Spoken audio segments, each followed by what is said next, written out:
Ce matin, j'aimerais vous parler, voilà, c'est écrit, de connexion. Oh là là, là, ça y est, dans les ordinateurs, il a un fiche informaticien, ça doit être pour ça. Non, pas du tout pour ça. Mais nous allons voir pourquoi ce matin, nous parlons de connexion. Déjà, nous allons lire un verset qui se trouve dans Jean chapitre 13, versets 34 et 35, où Jésus va dire à ses disciples « Je vous donne un commandement nouveau. Aimez-vous les uns les autres. Oui, comme je vous ai aimés, aimez-vous les uns les autres. À ceci, tous reconnaîtront que vous êtes mes disciples, à l'amour que vous aurez les uns pour les autres. » Alors j'ai titré ce message « Connexion » parce que nous voulons être une église de connexion. Ça ne vous avance pas quand je dis ça. Vous dites, voilà. Est-ce que vous voulez être une église connectée? Connectée à quoi? D'accord. Alors d'abord, bien entendu, nous voulons être une église qui se connecte à Dieu en cherchant sa face, en priant, en le célébrant, en le louant, en l'adorant. Amen. Tout cela sous l'impulsion du Saint-Esprit. Mais il y a aussi la connexion horizontale, ça c'était la verticale. Et la connexion horizontale, on l'oublie parfois. Elle va vers nos frères et sœurs. Elle va vers nos frères et sœurs. Et cette connexion-là, elle va bien au-delà de la fraternisation, comme le démontre ce verset que nous venons de lire. Et vous savez que Jésus, dans ce passage-là, démontrera d'une manière particulière cet amour dont il est question. Il va montrer l'exemple puisqu'il va avoir, non pas comme certains qui se croient au-dessus de tout le monde, non pas comme certains ministères qui se croient au-dessus de tout le monde, mais Jésus va s'abaisser avec ce que j'appelle le ministère de la serviette, puisqu'il a pris une serviette et il a lavé les pieds de ses disciples, montrant ainsi que nous sommes tous appelés à être des serviteurs les uns des autres. Personne n'est au-dessus de l'autre. Bien sûr, il y a des fonctions, des positions d'autorité, mais cela ne fait pas des gens qui l'exercent, des gens qui sont au-dessus des autres, mais au contraire des gens qui servent les autres, parce que ça, c'est le royaume de Dieu. Vous vous rappelez que notre thématique pour toute l'année, c'est le royaume de Dieu.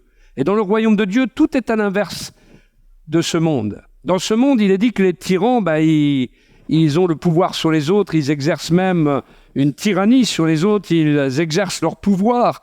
Le pouvoir actuel, le gouvernement actuel en France, sachez que beaucoup se servent pour eux-mêmes. En tout cas, j'ai ces échos-là de quelqu'un qui était dégoûté, qui était chauffeur de ces personnalités et qui, en les entendant parler, a été dégoûté tant ils servent eux-mêmes et non pas l'État. Ils n'ont qu'un désir, c'est s'en mettre, comme vous diriez, plein les fouilles. Mais dans le royaume de Dieu, c'est le pôle inverse. Ceux qui ont de l'autorité servent les autres. Nous sommes appelés à être humbles et à servir les autres. C'est là toute la différence. Les valeurs du royaume de Dieu sont à l'inverse des valeurs de ce monde. Donc cette connexion dont nous parlons va bien au-delà de la fraternisation. On va le voir, et cela passe premièrement par l'accueil et l'hospitalité. La connexion, en effet, nous parle d'accueil et d'hospitalité. Romains, chapitre 12, verset 13, l'apôtre Paul va dire les besoins de ceux qui appartiennent à Dieu. 2 points. Soyez-en solidaires, toujours prêts à pratiquer l'hospitalité. Et vous savez que l'hospitalité en grec, c'est philoxénia, c'est-à-dire l'amour pour ceux qui sont étrangers. Et ça veut dire aussi hospitalité, bien entendu, mais philoxénia, la xénophobie, la peur de l'étranger, la peur de ce qui est différent de nous. Philoxénia, amour pour les étrangers. C'est ça l'hospitalité. C'est l'amour pour l'autre que je ne connais pas. Et encore plus pour l'étranger qui vient d'ailleurs. C'est ça l'hospitalité.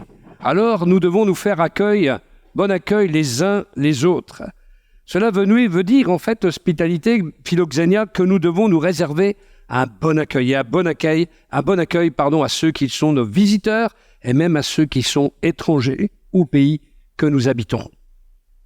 Hébreux chapitre 13, verset 2 va nous dire « Ne négligez pas de pratiquer l'hospitalité, car plusieurs, en l'exerçant, ont accueilli des anges sans le savoir. » Ce passage fait référence à Abraham lorsqu'il a reçu les anges qui sont venus le prévenir. Ces messagers qui avaient une apparence humaine, mais qui en vérité étaient des anges, et qui sont venus le prévenir de ce qui allait se passer à Sodome et Gomorrhe, parce que Dieu ne fait rien sans en avertir préalablement ses serviteurs. Alors Abraham, en exerçant l'hospitalité, parce que vous savez, quand on lit le passage qui est concerné, eh bien, Abraham, il est dit qu'il s'est empressé. Il a couru partout, Abraham, un peu comme Marthe. Vous savez, Marthe, je disais la dernière fois qu'elle était un peu agitée, un peu comme les dames, et je me suis fait huer, vous vous rappelez? Mais moi, je me rappelle encore, je suis rancunier là-dessus. Non. Là, c'était Abraham. C'est même pas Sarah. Mais Abraham, il courait partout pour s'empresser de servir ces messagers dont il pressentait qu'ils étaient importants, qu'ils venaient de la part de Dieu. Peut-être n'a-t-il pas discerné qu'ils étaient des anges sur le moment, mais en tout cas, cet empressement à exercer l'hospitalité, cet empressement à servir ces hommes venus de Dieu, ces serviteurs de Dieu, ces messagers de Dieu. Abraham a pratiqué l'hospitalité et il nous est dit qu'il a accueilli des anges sans le savoir. 1 Pierre, chapitre 4, verset 9, vous voyez que ça revient dans tout l'Ancien Testament comme dans le Nouveau. On pourrait donner plein d'exemples d'hospitalité dans l'Ancien Testament. Mais Pierre va nous dire « Exercez l'hospitalité les uns envers les autres sans vous plaindre, sans murmure, disent d'autres versions. » Et nous sommes appelés à nous accueillir les uns les autres. L'hospitalité, ça commence ici par s'accueillir les uns les autres. Ça commence par s'enquérir du prénom. D'ailleurs, je ne l'ai pas là, mais je vais le sortir tout à l'heure. Je vais prendre un petit carnet et je vais noter les prénoms de tout le monde parce qu'il y a des prénoms qui m'échappent et il faut que je note tout ça. Et je vous incite vraiment à faire presque de même.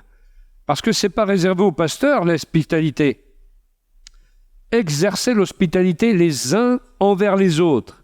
Alors, il n'y a pas que moi qui dois prendre les prénoms, les noms pour se souvenir.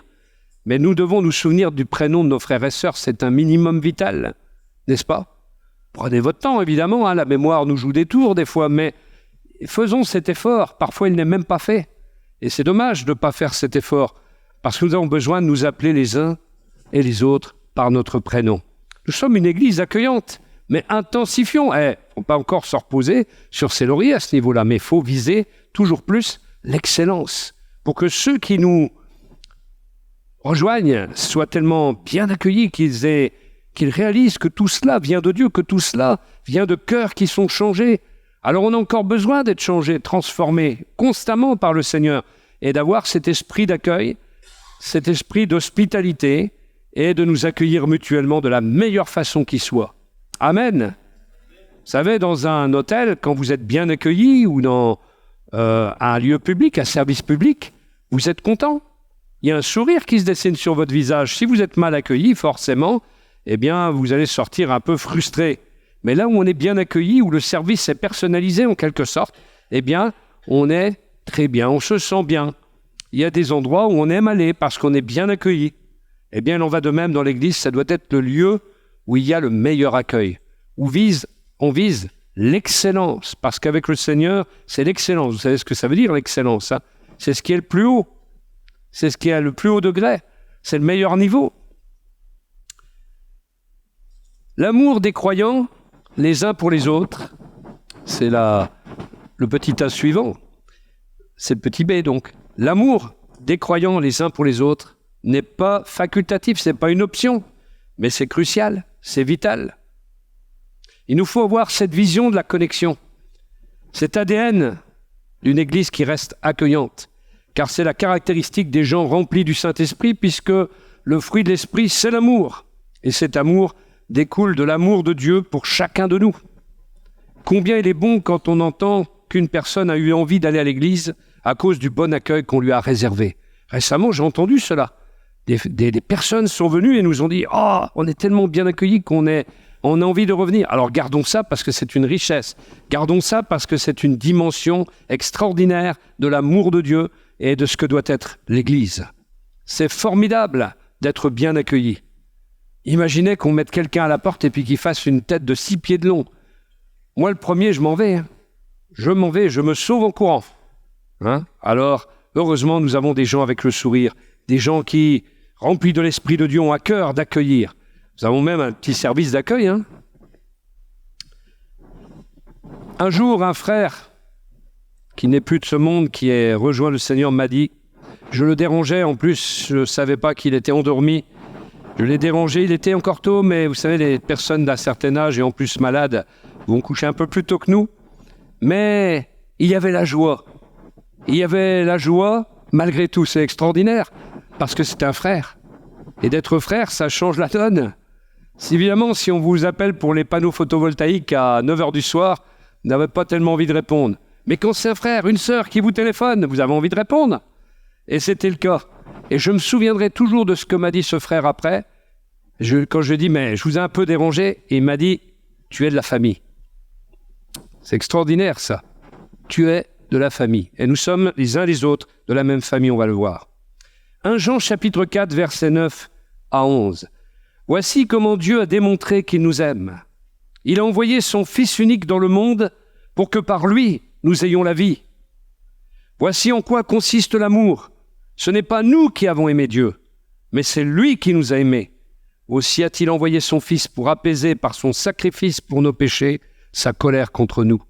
Mes chers amis, puisque Dieu nous a tant aimés, nous devons, nous aussi, nous aimer les uns les autres. Voilà le devoir que nous avons les uns envers les autres. Alors l'amour se réjouit de la vérité aussi. L'amour excuse tout, mais il se réjouit de la vérité. On ne fait pas n'importe quoi avec l'amour. On ne galvaude pas cette belle valeur du royaume de Dieu. Nous devons aussi nous dire la vérité et agir selon la vérité. Et Paul parle dans son épître aux Éphésiens, vous savez, l'épître aux Éphésiens, on l'avait vu, ça constitue le programme de Dieu pour l'Église. Eh bien, Éphésiens 4, versets 2 et 3 nous dit « Soyez toujours humbles, aimables et patients, supportez-vous les uns les autres, c'est-à-dire portez-vous les uns au-dessus des autres, avec amour. Efforcez-vous, il y a une part de l'homme quand même, de conserver l'unité que donne l'Esprit dans la paix qui vous lie les uns aux autres, la paix qui vous lie les uns aux autres. Cet amour fraternel, cette paix dans l'Église, eh bien la Bible dit que c'est un don du Saint-Esprit. Si on relit, efforcez-vous de conserver l'unité que donne l'Esprit dans la paix qui vous lie les uns aux autres. C'est donc un don du Saint-Esprit. Nous sommes donc appelés, nous dit Paul, à prendre soin de ce don de l'unité par l'Esprit. Nous devons nous efforcer, dit Paul, de le maintenir, de le conserver. Et j'ai été voir le grec dans ce que ça voulait dire. Le sens du mot grec évoque qu'on veille, on est des veilleurs, qui veillent vraiment sur ce don précieux de l'unité, de la paix qu'il y a dans l'Église. Souvent on nous dit l'Église est en paix, mais justement il faut prendre soin de cette paix, il faut prendre soin des relations fraternelles. Ça veut dire aussi qu'on observe si les choses se maintiennent en état. Et si elles ne se maintiennent pas, il faut y remédier. Parfois, on est obligé de remédier à certaines situations, parfois. C'est arrivé. Il y a parfois des malentendus qui peuvent provoquer des situations. Et tout de suite, nous devons nous efforcer de calmer le jeu et de tout de suite faire se comprendre les personnes, afin qu'il n'y ait pas, à un moment donné, qu'on devienne sourdingue les uns envers les autres. Mais il y a des fois besoin d'explications, d'approfondissement de ce qu'on dit. Et bien souvent, on se rend compte qu'on est d'accord depuis le début, mais on ne s'est pas bien compris, tout simplement. Mais nous devons veiller sur cela, nous dit la parole de Dieu. Et c'est quelque chose qu'on doit garder comme une position militaire à tenir, en fait. En fait, l'amour, c'est le ciment qui va sceller, souder les pierres vivantes que nous sommes les unes envers les autres. Un auteur, je vais vous citer plusieurs auteurs ce matin, un auteur qui s'appelle Christian Schwarz. Je ne sais pas si on peut avoir la diapo suivante. Allô ? Il dorment. Non, c'est pas celle-là. Tiens, je ne l'ai pas notée, excusez-moi. On revient en arrière, donc. Christian Schwarz a écrit « Les églises qui croissent possèdent un quotient d'amour bien plus grand que celles qui stagnent ou déclinent. Les églises à croissance saine pratiquent l'hospitalité. Les chrétiens s'invitent les uns chez les autres. C'est un aspect normal de leur vie chrétienne. Les gens ne veulent pas nous entendre parler d'amour, mais plutôt expérimenter la manière dont l'amour chrétien fonctionne. Il est excellent, cet auteur, dans ce qu'il dit. Il a tout compris. Enfin, c'est quelqu'un qui réfléchit sur la question. Vous savez, ce qu'on appelle en théologie, ce dont on est en train de parler là actuellement, ça s'appelle l'ecclésiologie, l'étude de ce qu'est l'Église. Et c'est justement un de ces gens qui sont spécialistes en ecclésiologie qui a écrit cela. Et en fait, la façon dont nous accueillons et dont nous traitons les personnes qui viennent dans notre assemblée, c'est la première étape de la connexion. Après, vous savez que la première impression, elle est toujours vitale, elle est cruciale. Et c'est celle-là qu'on garde quand on a franchi le seuil. C'est ce qui détermine si on vient ou on ne revient pas, souvent. Alors il faut donc accueillir chaleureusement les gens. Parce que dans cette société, les gens ont vraiment besoin de trouver Dieu.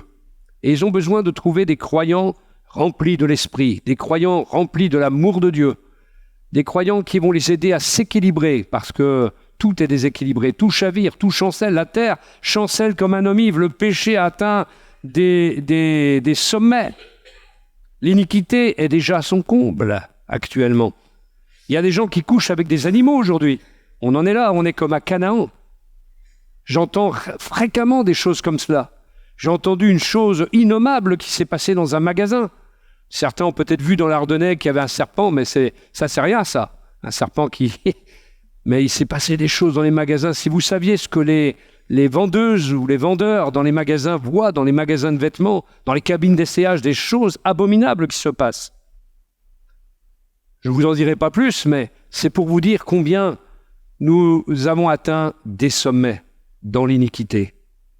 Alors il y a besoin que les gens soient accueillis pour être rééquilibrés, pour être restaurés, pour que des chaînes soient brisées, pour que les chaînes d'iniquité soient brisées. Il y a des temps de veillée de prière à avoir dans l'avenir, dans cet avenir proche.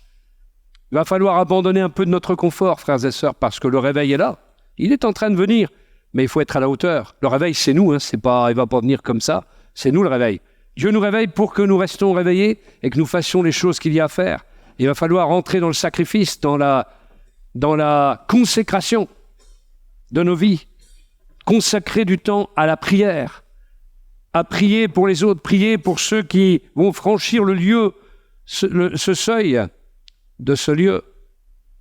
Parce que si nous voulons nous agrandir, ce n'est pas pour nous agrandir uniquement, mais c'est pour accueillir des gens qui ont besoin d'être libérés par le Seigneur, dont les liens doivent être tranchés.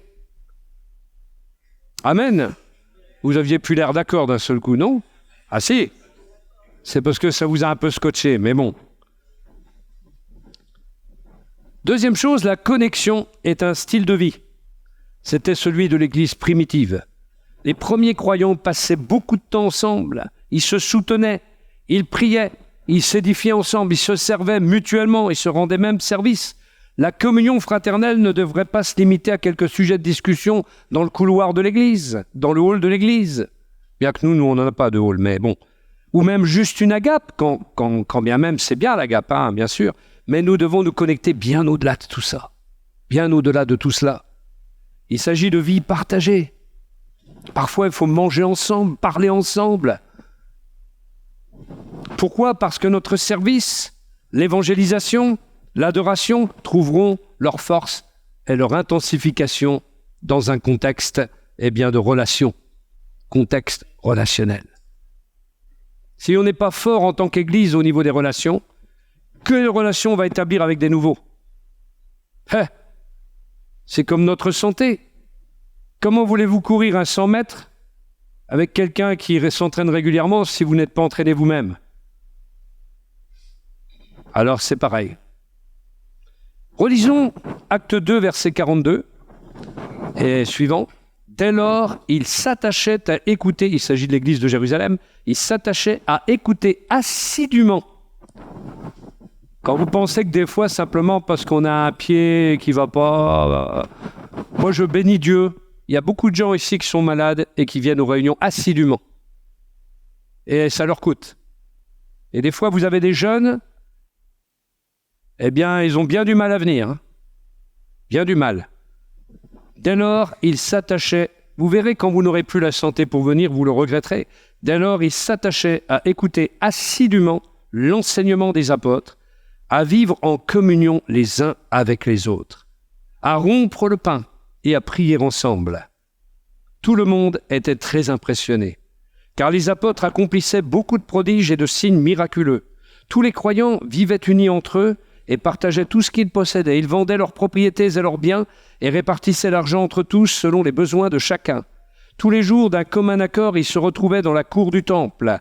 Ils rompaient le pain dans les maisons et prenaient leur repas dans la joie avec simplicité de cœur. Ils louaient Dieu et le peuple tout entier leur était favorable. Le Seigneur ajoutait chaque jour à leur communauté ceux qu'il sauvait. Alors je ne suis pas en train de vous dire qu'il faut qu'on vive en communauté, loin de là, mais une réelle connexion profonde doit exister pour nous, entre nous, au-delà du culte du dimanche, selon les possibilités, bien entendu, de chacun.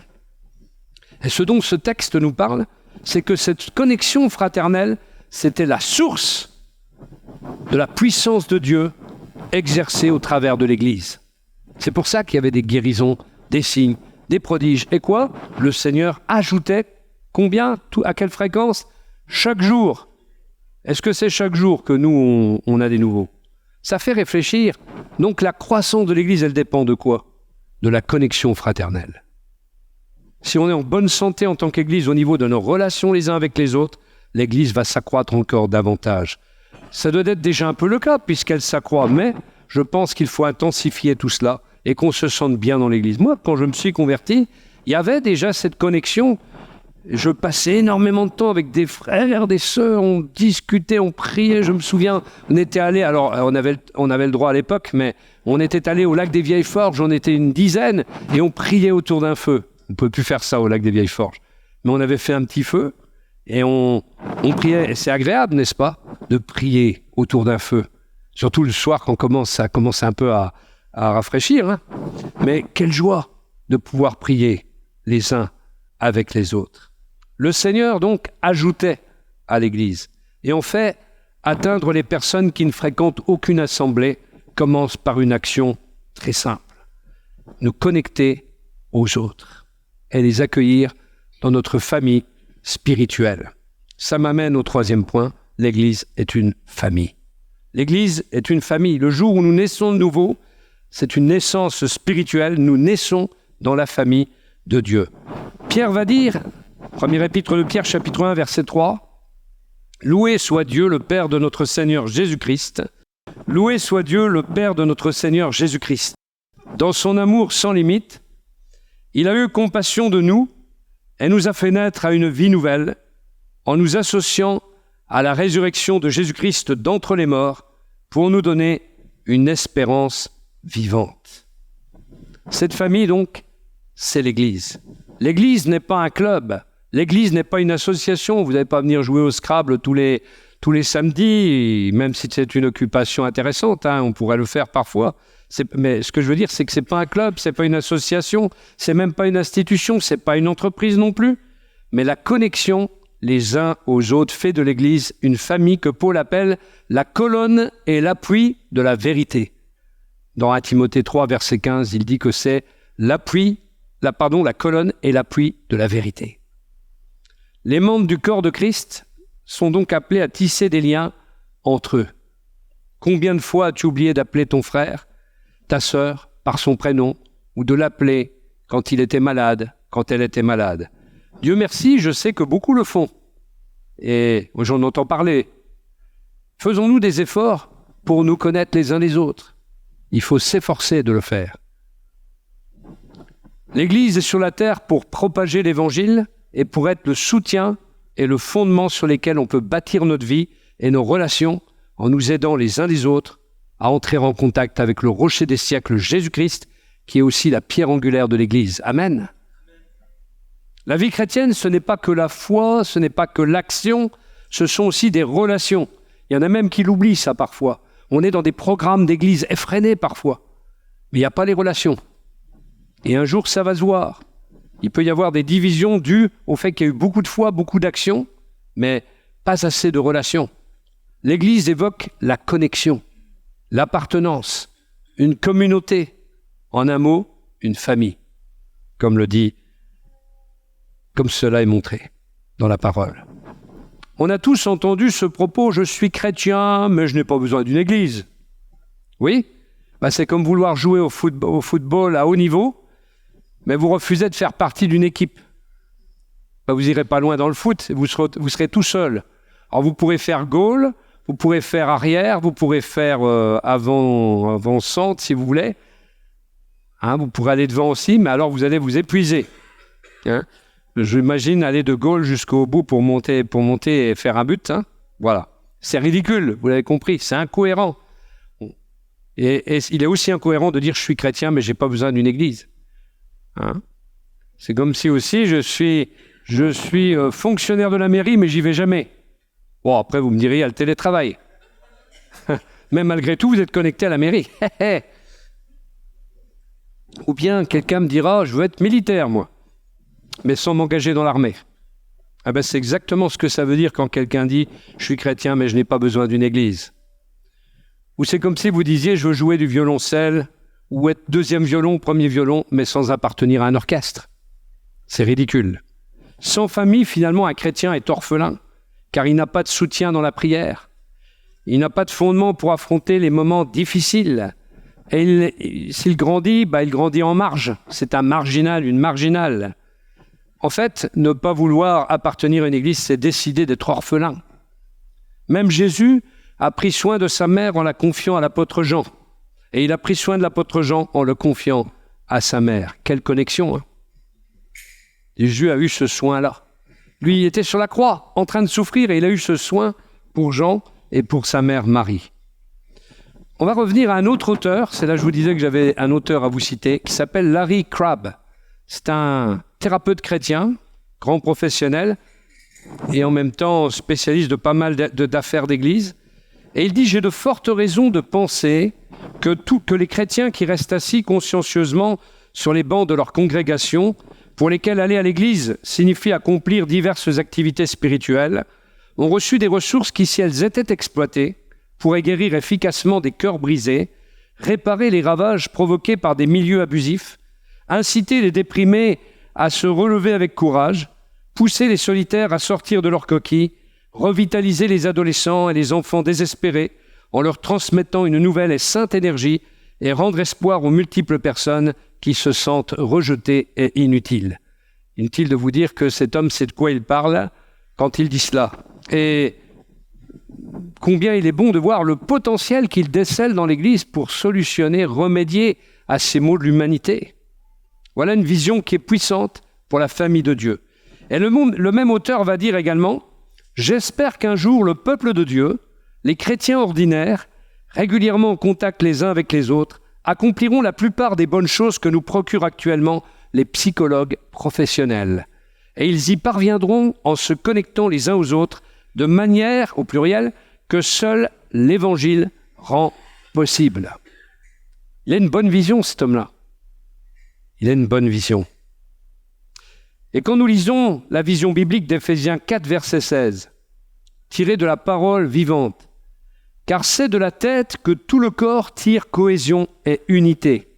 C'est en restant dans sa dépendance que l'ensemble, bien lié et coordonné, grâce aux différents muscles et ligaments, forme une structure harmonieuse, à condition que chaque organe remplisse son office suivant la fonction qui lui a été assignée et selon les forces et capacités qui lui ont été données pour suffire à ses besoins. De cette manière, en assurant l'activité attribuée à chaque partie, tous les membres contribuent ensemble dans un esprit d'amour à la croissance organique du corps qui s'élève comme un édifice. Pas de croissance sans que tous les membres du corps ne soient impliqués. Il nous faut donc élever notre vision de la communion fraternelle, de la connexion fraternelle et changer de mentalité à ce niveau pour bien comprendre ce que Dieu veut et comprendre que la famille spirituelle peut être un moyen de transformer des vies et même de transformer l'Église en elle-même. Il nous faut revoir notre comportement à l'Église et soutenir encore davantage l'Église comme fondation. Nous sommes appelés à former un solide assemblage, nous dit Paul, dans Éphésiens chapitre 4. L'Église est un moyen de rapprocher de Jésus tous ceux qui sont loin de lui, car c'est dans sa présence, quand les gens entrent et qu'ils sentent la présence de Dieu, c'est là qu'ils apprennent à le connaître, c'est là qu'ils sont guéris, c'est là qu'ils sont acceptés, c'est là qu'ils sont aimés, c'est là qu'ils sont pardonnés, réconciliés avec Dieu, c'est là qu'ils sont entourés. Et c'est souvent par l'intermédiaire de mains, de pieds. Pourquoi pieds? Parce que des fois, il y a besoin d'un coup de pied aux fesses, thérapeutique, et de sourire humain que Dieu agit. Je crois personnellement à la guérison au travers du corps de Christ, au travers de l'Église. Il y a des fois des gens qui ont été blessés par l'Église, mais je crois que l'Église est appelée à guérir. Et je crois que c'est le lieu de guérison, de réconciliation. Et si nous avons été blessés par l'Église, nous ne pouvons qu'être restaurés et réconciliés et remis sur pied que par l'Église. Le même Larry Crabb continue à dire « Je considère une communauté qui guérit comme un groupe de personnes qui placent la connexion au centre de leur objectif et de leur passion. La connexion avec Dieu, adoration, avec les autres, service plein d'amour, et avec eux-mêmes, épanouissement spirituel. » Une communauté va être saine s'il y a cette connexion qui est saine. Connexion avec Dieu, connexion avec les autres. Et cela va nous amener à un épanouissement personnel au niveau spirituel. Inutile de vous dire que son livre s'appelle « Connecté », mais il est épuisé, malheureusement. Ce n'est pas que le rêve de ce Larry Crabb, c'est le plan de Dieu qu'une assemblée se consacre à aimer Dieu et les autres. Et c'est alors que la connexion, la croissance, le service, l'action et l'adoration prennent une autre dimension. Cela m'amène à un dernier point. À quoi sert l'Église en définitive? Première chose, c'est qu'elle nous aide à ressentir la présence de Dieu, à affronter nos problèmes, à nous remplir, à nous permettre de donner ce que nous avons reçu et accomplir notre vocation. Et la deuxième chose, elle nous aide à connaître Dieu, nous recentrer sur lui. On chante des fois, se recentrer sur lui. Après une journée de travail, parfois lors de la journée de travail, on perd de vue le Seigneur. Au sein des difficultés, on perd un peu de vue le Seigneur. Et nous avons besoin bien d'être recentrés sur lui. Un frère que j'ai rencontré hier à Reims, que je connais bien maintenant, personne âgée, la dernière fois que je l'avais vu, c'était au mois de février. Il venait d'apprendre, subitement comme ça lui a fait un coup, qu'il avait un cancer. Et vous vous rappelez que nous avions reçu le frère Luis à ce moment-là.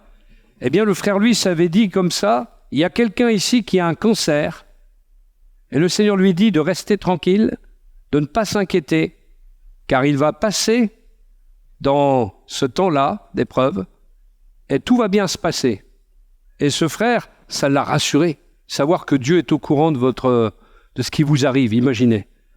Et finalement, il a passé ce cap, et aujourd'hui, il me disait que cette semaine dernière, il a passé toutes les IRM et examens possibles, et le médecin de lui dire « vous êtes guéri, il n'y a rien, c'est parfait, c'est... » En gros, là où il était atteint, c'est un couloir lisse, vous voyez, aujourd'hui. Tout est propre, il lui a dit, tout est net. Et ce frère, vraiment, il m'a dit « j'ai appris maintenant à dépendre de Dieu, à avoir plus confiance en lui. » C'est extraordinaire. Mais vous voyez, tout cela se vit dans l'Église. Jamais il aurait pu entendre cette parole s'il n'était pas venu au sein de l'Église, connecté avec toute l'Église, et connecté à un serviteur de Dieu qui lui a transmis une parole.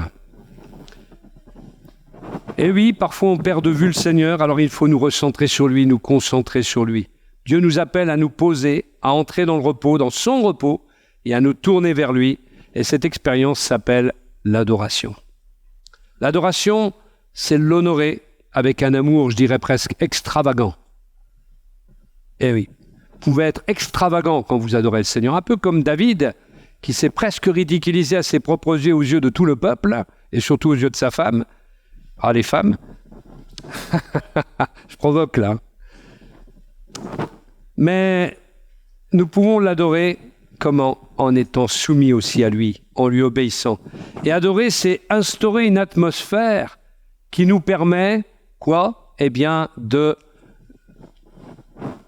vivre à la fois cette connexion intime avec lui mais quand nous sommes tous ensemble, c'est encore plus merveilleux.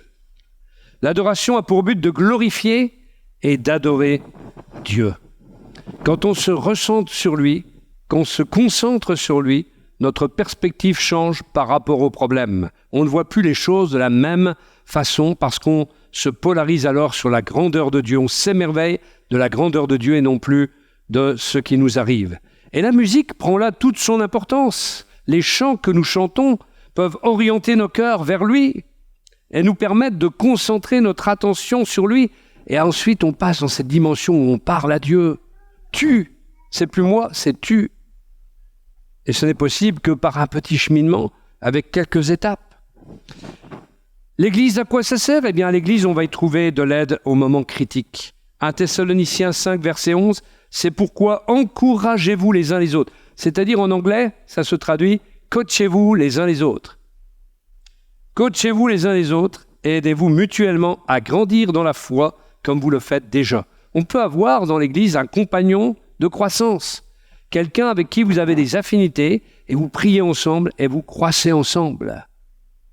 Et nous sommes appelés à cela.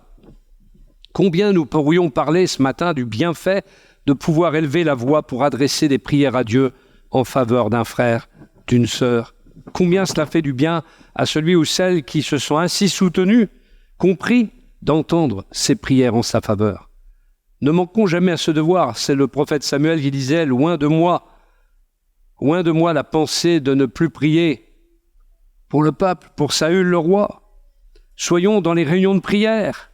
Ne soyons pas des chrétiens joueurs de pipeau, c'est-à-dire des chrétiens sur le papier, mais soyons des chrétiens, des croyants, je préfère le mot croyant, présents au temps de la prière.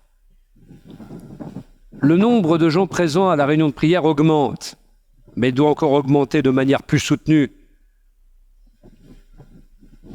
Le fameux Larry Crabb continue, il dit quand deux personnes se connectent, le courant passe de l'une à l'autre, ce qui a le pouvoir de guérir les blessures les plus profondes de l'âme et de lui rendre la santé. Les gens expérimentent la force transformatrice des relations bienfaisantes quand quelque chose de fort se transmet d'une personne à une autre pour lui faire du bien. Un des buts du diable, c'est de nous isoler du troupeau, avec des arguments qui sonnent bien. Combien on en entend de ces arguments-là ? L'église sur Internet, l'église numérique. Qu'est-ce que j'ai entendu ? L'église émergente. Oh là là là là là. Il n'y a qu'une église sur la terre qui est la colonne et l'appui de la vérité, c'est l'église physique.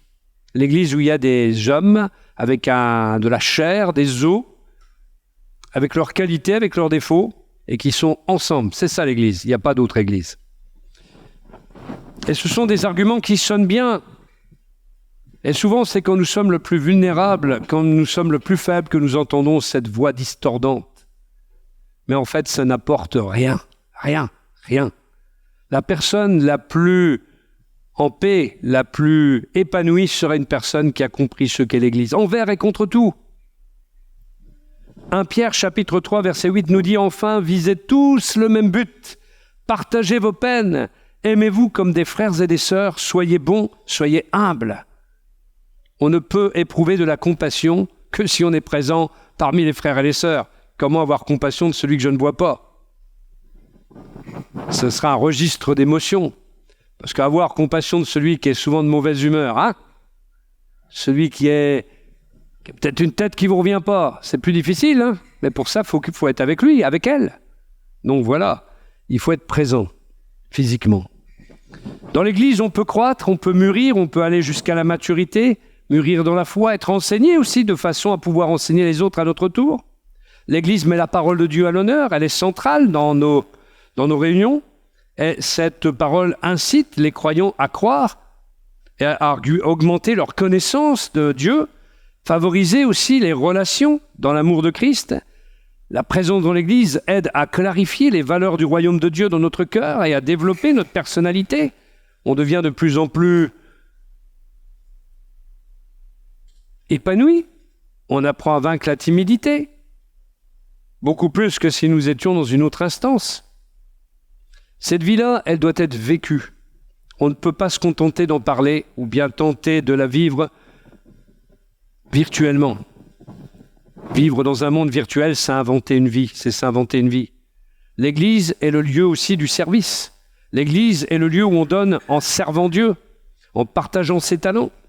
L'Église doit transmettre son désir d'accueillir les nouveaux venus par des programmes tels qu'enseigner les bases de la vie chrétienne, former des disciples, procurer des activités qui correspondent aux besoins des croyants, aider chacun à trouver sa place dans le corps de Christ.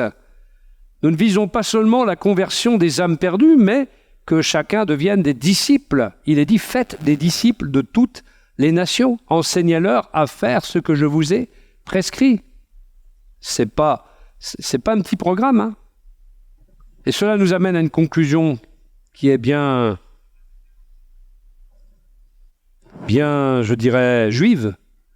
Dans le psaume 133, dans la Bible juive, tiens, je l'ai piqué à Sylvain cette nuit, sa Bible juive, et je suis allé chercher le passage qui va bien, le psaume 133, où il est dit « Voici qu'il est bon, qu'il est agréable pour des frères de demeurer unis ensemble.